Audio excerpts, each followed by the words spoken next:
अस्सलामुअलैकुम दोस्तों, कैसे हैं आप। उम्मीद करता हूँ सभी खैरियत से होंगे। आज के इस वीडियो में मैं आप लोगों को फजूल खर्ची से बचने की कुछ ऐसे टिप्स और ट्रिक्स बताऊंगा जिससे आप फजूल खर्ची से बच सकते हैं और कुछ पैसा बचत कर सकते हैं, कुछ पैसा सेव कर सकते हैं। फजूल खर्ची से बचना चाहते हैं और पैसा बचाना चाहते हैं तो कुछ देर इस वीडियो को देखते रहें, इस वीडियो में रुके रहें। जरूर पैसा बचाना आप सीख जाएंगे। वैसे तो पैसा इंसान के लिए हमेशा ही जरूरी है, लेकिन अगर कोई इमरजेंसी आ जाए तो सेविंग की याद आ जाती है, यानी बचत किए हुए पैसों की याद आ जाती है। अगर आपने पैसे बचा कर रखे हैं तो फिर तो ठीक है कि आपको इमरजेंसी के वक्त वो काम आ जाएगा, लेकिन आपने अगर बचाया नहीं है, कुछ सेव नहीं किया है, तो ऐसी सूरत में फिर आप उधार के चंगुल में फंस जाएंगे, जिससे जिंदगी में निकलना बहुत मुश्किल होता है। आज हम ऐसे कुछ टिप्स और तरीके बताएंगे जिससे आप पैसे सेव कर सकते हैं, बचा सकते हैं। आज हम कुछ ऐसे बातों पर जिक्र करेंगे जिससे आप अगर समझ लें और उस पर अमल करना शुरू कर दें तो यकीन मानिए आप पैसे बचाएंगे भी और उन पैसों को आप इमरजेंसी के वक्त बहुत बेहतरीन तरीके से इस्तेमाल भी कर पाएंगे। आज हम इन 6 चीजों पर बात करेंगे। पहला, खर्च का बजट। दूसरा है खाली वक्त में खरीदारी। तीसरा है स्मार्ट खरीदारी। चौथा है दिखावे की खरीदारी और तनाव से खरीदारी। पांचवा है खरीदारी ऐप को बार बार चेक करते रहना और छठा है पैसा इन्वेस्ट करना। तो चलिए सबसे पहले बात करते हैं खर्च का जो बजट है उसके बारे में। ये क्या है, किस तरह से करना है। आप पैसा कमाते हैं, महीना में आपको सैलरी मिलती है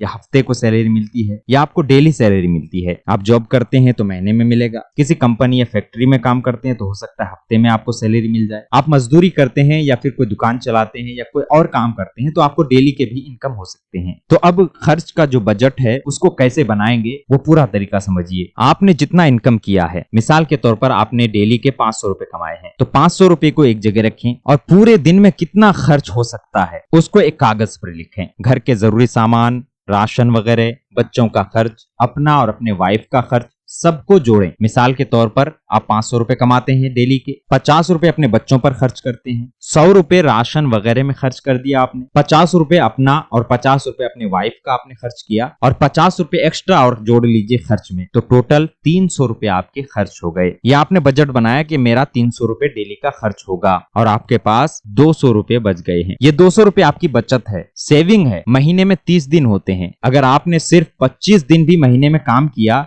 और 200 रुपए करके आपने बचत कर लिया तो आपके पास महीने में 5000 का रकम जमा हो जाएगा। और इसी तरीके को अपनाते हुए आपने बहुत सालों तक, ज्यादा नहीं पकड़ेंगे, 3 सालों तक भी यही तरीका अपना लिया तो आपके पास 1,80,000 का रकम जमा हो जाएगा, जो किसी भी इमरजेंसी के वक्त काम आ सकता है। इमरजेंसी जैसे कोई बीमारी हो गई, हॉस्पिटल में जाना है, शादी वगैरह कराना है या कोई चीज खरीदना है, घर खरीदना है, जमीन खरीदना है या कोई ऐसा मामला जो आपके लिए बहुत ही जरूरी है, इमरजेंसी है, ऐसे वक्त में आपको ये रकम काम आएगा।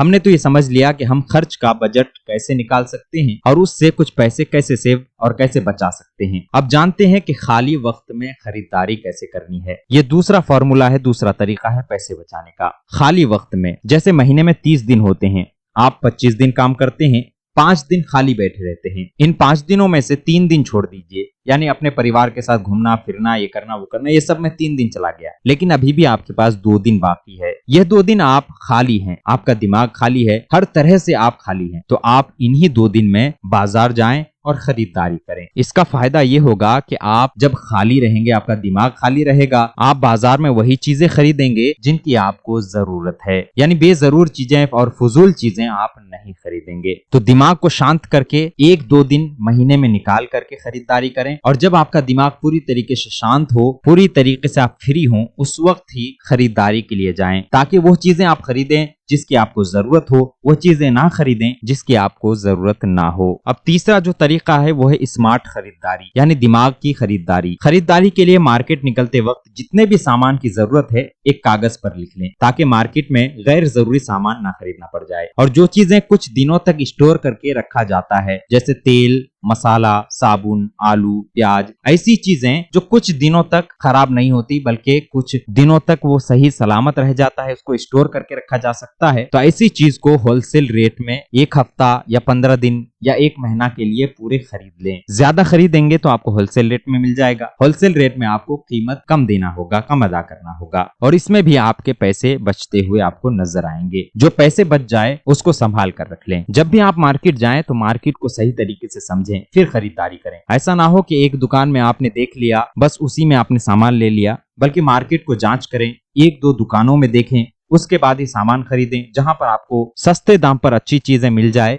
वहां से ही आप खरीदारी करें। पैसा बचाने का चौथा तरीका ये है कि दिखावे और तनाव की खरीदारी बिल्कुल भी ना करें। दिखावे के चक्कर में जोश जोश में होश न खो दें, सोच समझकर खरीदारी करें। लोगों के दिखावे के चक्कर में ऐसी चीजें ना ले लें जो आपको जरूरत ही ना हो। सब्जी की आपकी जरूरत है 1 किलो की और आप दिखावे के चक्कर में 3-4 किलो ले रहे हैं, तो वहां पर आपके पैसे बर्बाद हो रहे हैं। या कोई ऐसी चीज जिसकी आपको बिल्कुल भी जरूरत नहीं है, फिर भी दिखावे के चक्कर में, दोस्तों को दिखाने के चक्कर में आप 1 की जगह 10 ले रहे हैं, तो ऐसी सूरत में आपके पैसे बर्बाद होंगे। इसीलिए दिखावे के चक्कर में बिल्कुल भी ना आए। जितनी जरूरत हो उतने ही सामान खरीदें और अपने दिमाग को तनाव से दूर रखें। जो पारिवारिक समस्या है, जो घर के समस्या है, वो जहन में बिल्कुल भी ना रखें। जहन को उलझनों में ना डालें, बल्कि सही से दिमाग को हाजिर रख के सामान खरीदें। इससे आपका ही फायदा होगा। पैसे बचाने के 5वां तरीका यह है कि खरीदारी ऐप को बार बार चेक बिल्कुल भी ना करें। किसी भी ऐप पर जिससे हम कोई सामान खरीदते हैं, ऐसे एप्लीकेशन जिससे हमें कोई भी सामान मिल जाता है, तो ऐसे ऐप में थोड़े थोड़े वक्त पर कुछ ना कुछ सेल चलते रहता है, कुछ ना कुछ ऑफर आते रहता है और हमें जरूरत भी नहीं होती, फिर भी हम कम दाम देखकर उसको खरीद लेते हैं। तो ऐसा बिल्कुल भी ना करें। जो चीजें हमें जरूरत हो या तो मार्केट से ले लें, या फिर अगर आपको एप्लीकेशन में मिल रहा है तो वहीं से ले लें, लेकिन दूसरी चीजों को ऑफर के चक्कर में बिल्कुल भी ना लें, क्योंकि वो घर में पड़ा रह जाता है, कुछ दिनों में खराब हो जाएगा और वो फिर वो पैसा बर्बाद हो जाएगा। इसीलिए एप्लीकेशन के जरिए से ऑफर की चीजों को देख देख कर ऑर्डर बिल्कुल भी ना करें। हाँ, अगर आपको जरूरत है और ऑफर में भी मिल रहा है तो ये सोने पर सुहागा है, आप उसको ऑर्डर कर लें, लेकिन जरूरत ना होने पर बिल्कुल भी ऑर्डर ना करें, इससे आपका ही नुकसान है। और पैसा बचाने का सबसे बेहतरीन तरीका है पैसा इन्वेस्ट करना, यानी अपने जमा किए हुए पैसों को काम में लगा देना। जैसे आपका पैसा कुछ दिनों में कई गुना ज्यादा बढ़ जाता है। पैसा कई जगह इन्वेस्ट किया जा सकता है। इसके बारे में हम आपको अगले वीडियो में बताने की कोशिश करेंगे कि पैसा को किस तरह से काम में लगाया जाए,